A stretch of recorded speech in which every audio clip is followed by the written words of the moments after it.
Gris is the first game from the developers at Nomada Studios. It is a small team of people based out of Barcelona. The game is published by Devolver Digital, a current powerhouse in the indie publishing realm. They have published games such as Hotline Miami, Gorn, Broforce, Downwell, or Enter the Gungeon. The game is a well-crafted platformer set in a beautiful world. The game is not hard, nor very long, but it does make a lasting impact. The main character's name is Gris, I guess? That is never stated in the game, but is addressed on the game's website page. She loses her voice in the opening sequence and goes on a quest to retrieve it and restore color to the world. Her biggest asset is her dress. Throughout the game, you gain abilities that allow your dress to take on different shapes to accomplish a variety of tasks. I enjoyed this game a lot. Above all, it is probably the most beautiful game I have ever played, but it does come with a few problems. At this point, I'm going to warn you of two things. There are spoilers ahead. I'm not going to go out of my way to spoil anything, but I am going to go over what I do and do not like in regards to this game. And that means I'm going to have to show you various different parts of Gris. And my second warning is exactly that. These are the things that I like and don't like about this game. I will try to do my best to present evidence as to why I feel the way I do, but by no means do I think that you should agree or disagree with everything I say. I say play the game for yourself and formulate your own opinion. That is where the beauty of video games lies, the subjectivity. Now if you want to continue, let's break this game down. I want to start off with what I enjoyed in this game, and there are a lot of things. This is the most obvious point I will present. The game is f***ing beautiful. If what you see interests you, go buy it and experience it yourself. The visuals never let down. It is gorgeous from the first to last frame. The art itself is enough to sell me on this game. I could enjoy it for the art alone, but there is much more. Along the same vein is the game's use of color.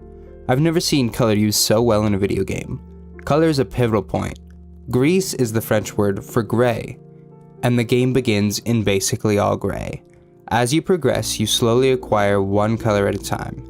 The first color you unlock is red, from there it is green, blue, and then yellow. And every color has its own twist. The world changes, the puzzles are different and original for every color. Red has a windmill and sand theme, green has a very natural theme, blue has a crystal and water theme, and yellow is more of a light theme. To me, these themes or motifs are what make the game amazing. There is so much polish in every one of these sections. Each one could be their own game, and each of those would be amazing. But they give you these short fragments of great beauty and great game design. The score of Gris is a perfect, polished, minimalist masterpiece.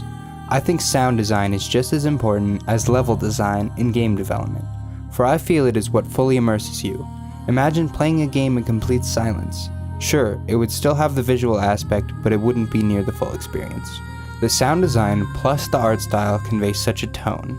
So much emotion is evoked with such great simplicity. There is no dialogue.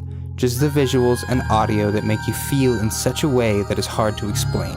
It just needs to be experienced. There is so much polish in the sound design of this game. The music is great. It's minimal and conveys a tone that matches the game perfectly. It swells when necessary and will decay to complete silence when the game calls for it.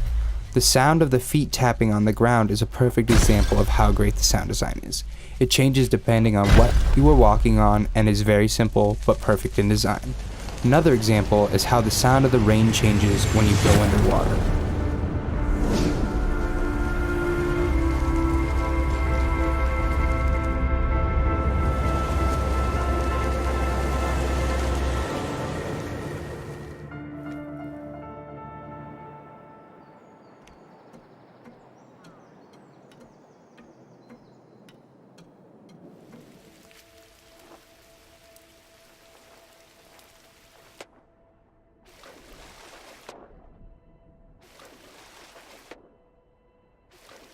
The animations of the characters in Gris are yet again polished. They flow. They are simple, clean, and elegant. They work within the game like a well-oiled machine. Take a look at a few here.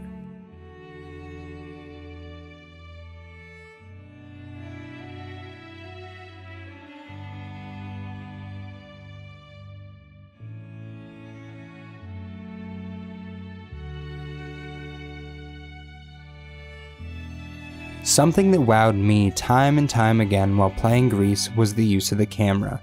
It would zoom in or out to show the scope of the area. If it wanted to present a grandiose scene, it would zoom out slowly as you climb a tower, for example, culminating to a beautiful shot at the end. Or if the game wanted to feel more intimate, it would zoom in, for example, as you enter a cave. This was one of my favorite touches in the game.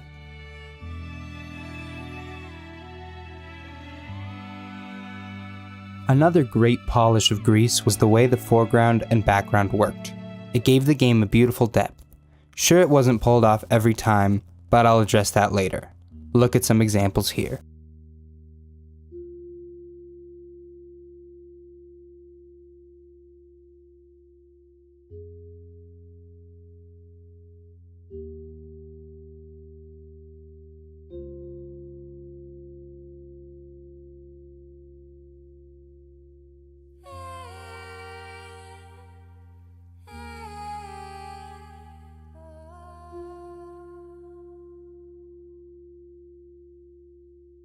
Gris uses light in a very interesting way, as well as darkness.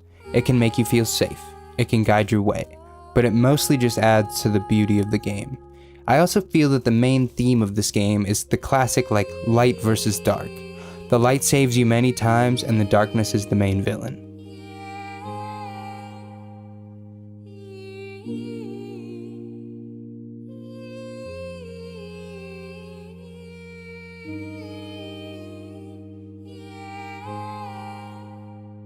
Gris uses a great tool to teach, the tried and true show don't tell.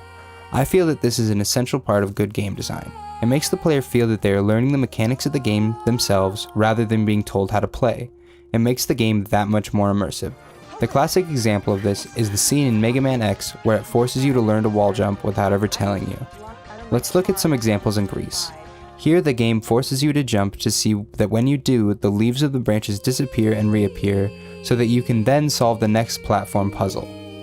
Here, it teaches you the bird doesn't like the noise of the bells, so that you can use that against him in the future.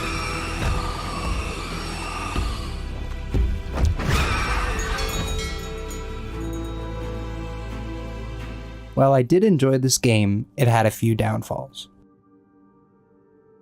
Gris is fairly linear. It forces you in certain directions and does not reward exploration. You can have two paths, take one, and not be able to go back to explore the other path, which is a bummer. And when the game doesn't force you in a linear direction, the path gets muddled and hard to follow. It is easy to get lost and go in circles because you may have missed one slightly hidden path, or noticed that you could jump on something in the foreground or background. Along with the linearity, the game is quite short. While I do feel that it achieves its goal and doesn't really fall short because of the length, an extra little bit would have been nice, but I can't really complain about this one. The game is very easy. It never gets difficult, it never challenges you. While it doesn't hold your hand the whole way, it is so linear that the game could kind of be boiled down to holding right or left and hitting jumps sometimes. That is an exaggeration, there are puzzles, but they are never difficult. If you pay attention and know the skills you have at hand, you'll never struggle. The only difficulty in the game comes from not being able to find the way to go, a puzzle being tedious or unclear, or falling and having to spend time walking all the way back around, and none of those things are difficulty, just monotony. On Nomada Studios' website, they list Gris as an experience free of danger, frustration, or death. So the game is not meant to be difficult. I still feel that difficulty in some puzzles would have made the game that much more of a game. And Gris is definitely not free of frustration. There are tedious and annoying bits. While I did list the foreground and background as a strength of the game, I also feel that it was detrimental and could have been executed better. There were times where it just wasn't very clear what you could or couldn't stand on. I would find myself jumping on things that were just in the background, or I would walk past things that I did need to jump on or fall through to progress. This was a major flaw for me, as if you miss one tiny detail, you could spend 20 minutes wandering around looking for where to go. Now comes my least favorite part of Gris, the story, the writing, and the general unclearness. I played through this game twice and I still basically have no idea what the f is going on. Random girl loses her voice? Why? The balls I collected zip around? What the f are those? And why do we care about the statues? Why can our dress do f cool shit? And why does the bird hate us? What the f are these? And what the f do these do? All I know about the story is that this sad girl loses her voice and these statues are breaking.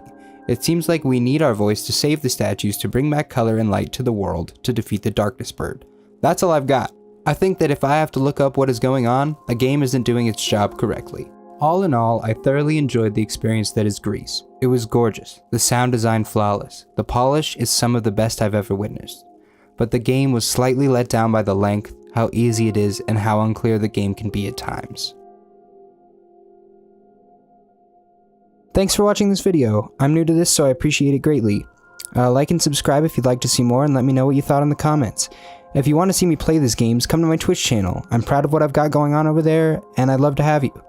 You can stay updated at all the social sites, you know the drill. Thank you again, and I hope you check out Gris. Do we have mommy issues? Is that what the f this is?